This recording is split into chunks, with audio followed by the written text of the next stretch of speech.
Engines have been a massive headache for SpaceX, stretching from Flight 12's drama right up to Flight 13's nail-biting pre-launch hurdles.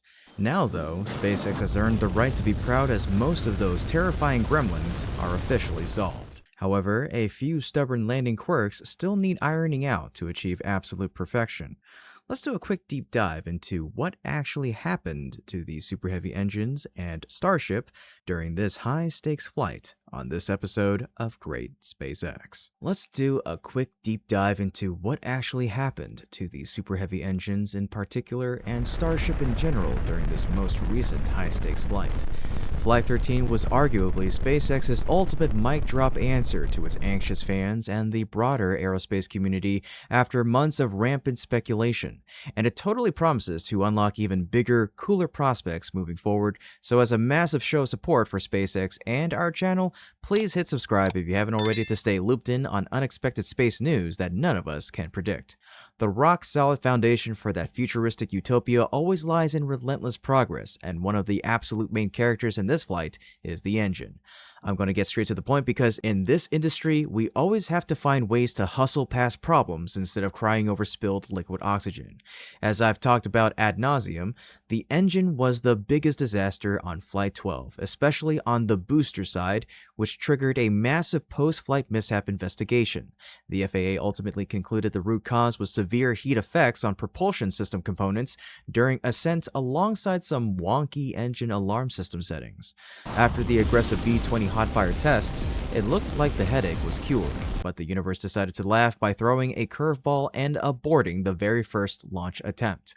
Right above the final July 24th launch window, SpaceX candidly revealed a moody little issue with the turbopumps. Clearly, SpaceX rolled into Flight 13 carrying some serious baggage and anxiety regarding the Super Heavy's Raptor engines, especially since they didn't even get a final static fire to ease nerves. Therefore, despite a bunch of clever engineering upgrades, some distinctly weird behavior regarding the booster engines popped up again this time around.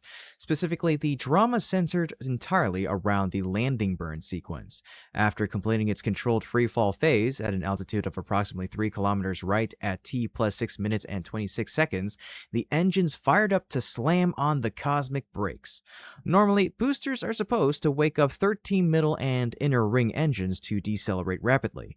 Once the vehicle stabilizes, 10 middle ring engines are supposed to shut down, leaving just 3 inner ring workhorses active for the final approach.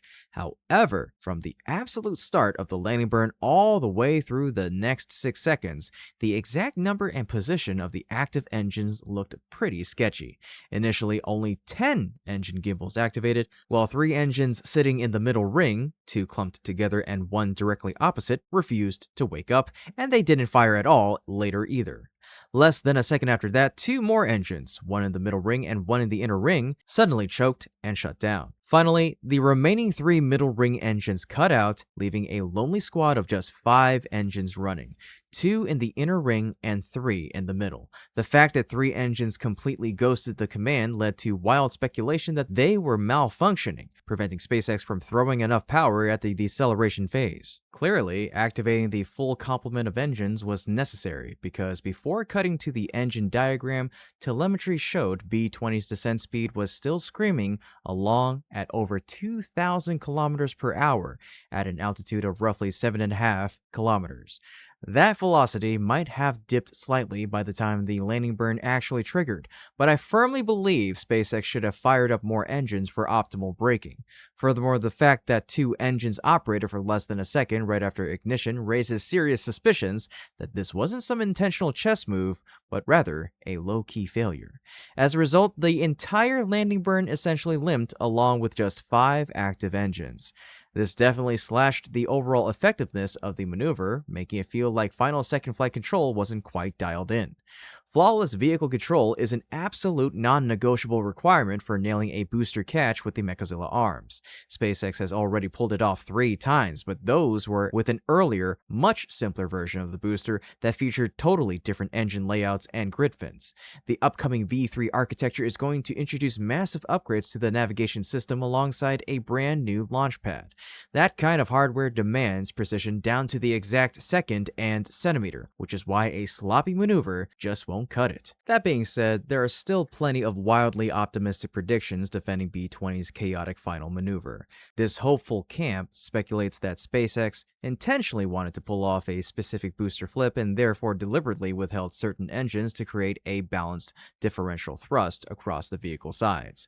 Furthermore, the engines that failed to fire or shut down early were sitting in neat symmetrical positions, which heavily implies this might have been a planned choreography all along. Regardless of whether it was a real mechanical glitch or a secret master plan, I think SpaceX still needs to obsess over the Super Heavy booster engines and Starship in general to score bigger wins in the future.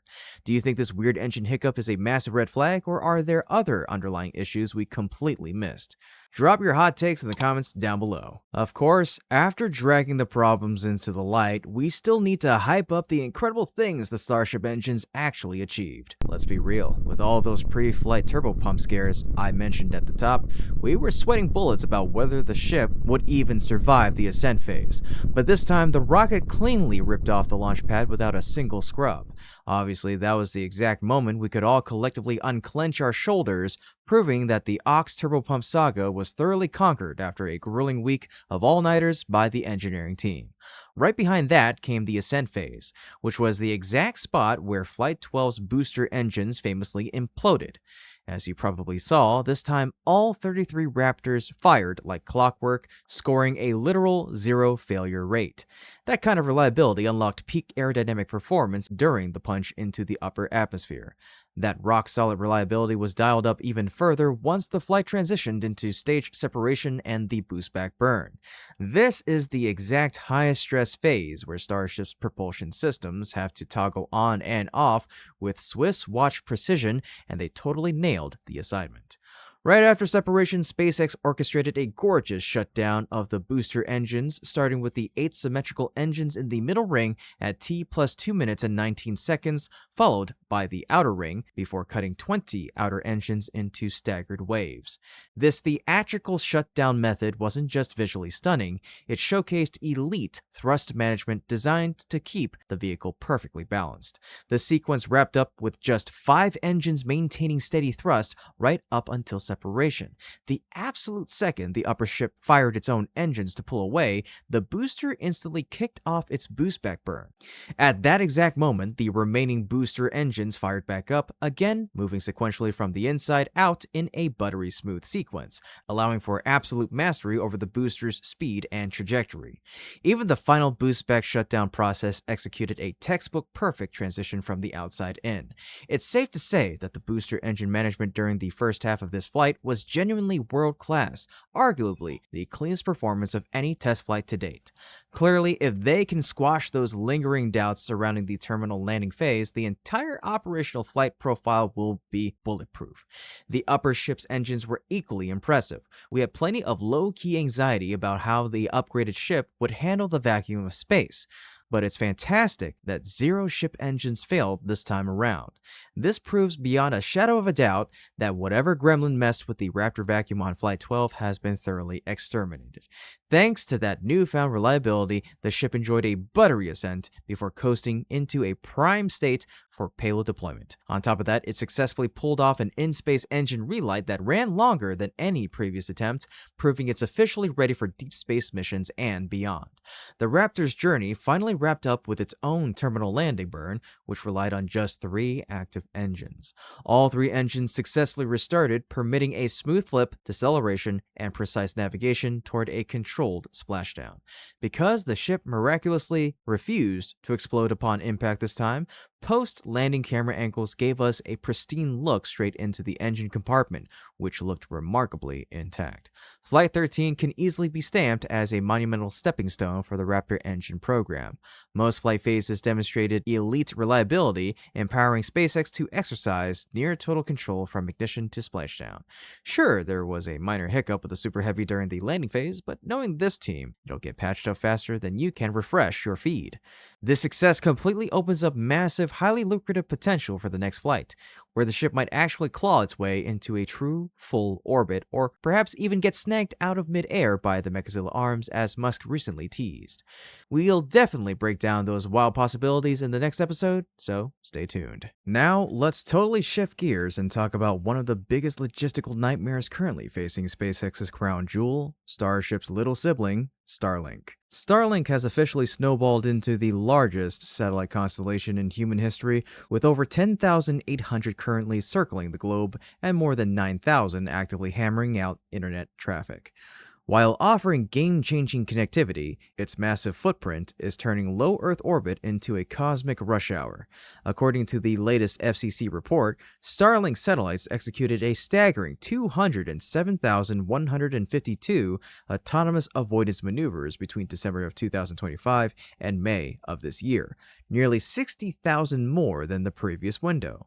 Over a full 12-month stretch, that total smashes past 355,000 maneuvers, averaging over 40 collision avoidance pivots annually per active satellite. Hugh Lewis, a professor of astronautics at the University of Birmingham, issued a stark warning: "I think we're heading towards a situation where there will be a collision involving an operational satellite in the constellation.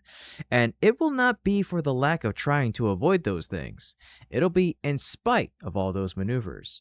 Operating between 298 and 342 miles up, Starlink relies on an autonomous system that dodges whenever collision probability crosses 3 in 10 million. While Lewis acknowledged SpaceX is doing an excellent job managing traffic, he cautioned that expansion inherently scales risk. The avoidance maneuvers reduce the probability of a collision to about 1 in a million, which is so small that it's dismissible. The problem is that if you make a million maneuvers and you have a residual probability of 1 in a million, you end up with an aggregate risk across your entire constellation that you can't get rid of. If scaling continues and the FCC approves a 100,000 satellite mega constellation, cumulative maneuvers could hit 1 million by June of 2027, turning that safety margin into a statistical inevitability by 2030. As competitors like Amazon's Project Kuiper and China's Thousand Sails crowd orbit, Lewis argues the smartest fix is separating orbital altitude corridors, concluding the safe thing to do is to separate the constellations, but then you are talking about orbital carrying capacity and the first mover benefit, because if I go into a particular altitude with my constellation, then nobody else can use it. And that brings us to the end of today's episode. Thank you so much for tuning in. As always, this has been Kevin from Great SpaceX, and until next time, keep looking up.